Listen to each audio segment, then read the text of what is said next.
Hi, today's video is about amaranth. Here it is, in my garden, full of bees and bumblebees. Beautiful magenta color. Amaranth, as well as Celosia, belongs to the Amaranth or Amaranthaceae family of flowering annual and perennial plants.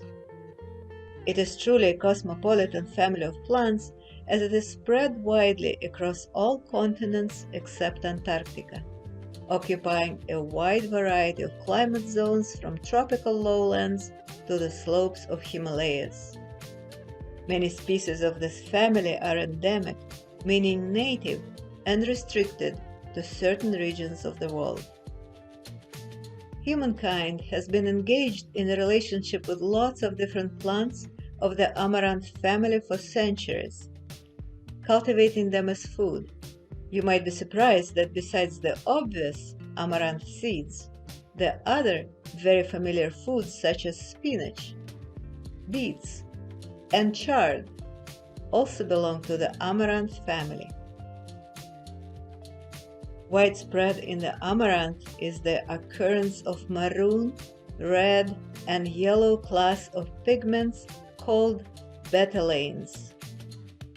These pigments are the cause for the intense color of the beetroot, as well as for the spectacular colors of many landscape and garden flowers in the Celosia genus of the amaranth family, commonly called wallflowers.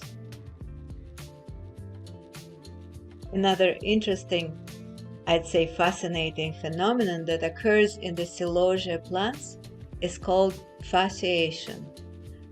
Fasciation is a genetic mutation that causes the plant to grow horizontally as well as vertically. Fasciated or crested wallflowers are called coxcombs. The plant I grew here in my garden has both kinds of flowers, crested and, so to speak, normal spikes. Fasciation occurs not only in amaranths. I have another video where I filmed a remarkable specimen of fasciated echium.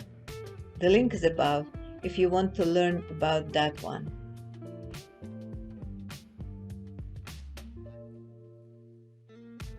I got the seedlings of my plants from a neighbor, who got it from a family member, who got it who knows where. So, I don't know the name of this spectacular plant we're growing, but I'm pretty sure it belongs to the Celosia genus of the Amaranth family. Most of the amaranth species are summer annual weeds, and many are used as animal feed. Thus, the other name of this plant is pigweed. Amaranth produces thousands of seeds, reseeding itself easily. In some parts of the world, some species, such as tumbleweed and ragweed, that are also part of Amaranth family, are considered an invasive species. So, why would I recommend this plant as a must to have in a garden? Let's sum it up. First, aesthetics. The intensity of colorful blooms these plants produce is amazing. Mine makes my heart sing when I catch the splash of its vibrancy even from the corner of my eye. Many species of amaranth make a good cut flower and look awesome in a flower arrangement. These flowers do not lose their color even after being dried and can be used in a dry flower bouquet. Second, what I have not mentioned yet, amaranth flowers attract a huge variety of pollinators to your garden, including honeybees and bumblebees. My plants provided housing for so many.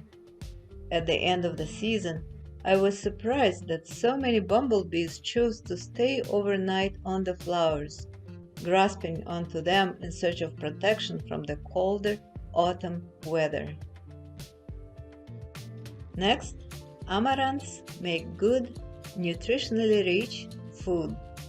I've never stood up to the challenge of collecting the thousands of tiny seeds the plants produce, so I won't provide you with the guidance on how to do it. But there is plenty of information you can easily find on the internet. Instead of amaranth seeds, I enjoy growing and harvesting my own beets and chard, which are also amaranth family, as I mentioned earlier. Besides seeds, other parts of amaranth plants are edible, mainly young, tender leaves, stems, and early flowering shoots that can be cooked like spinach or eaten raw in salads. In my video about edible flowers, I mentioned one particular species of Celosia that is a common herb/green vegetable in parts of Africa, for example.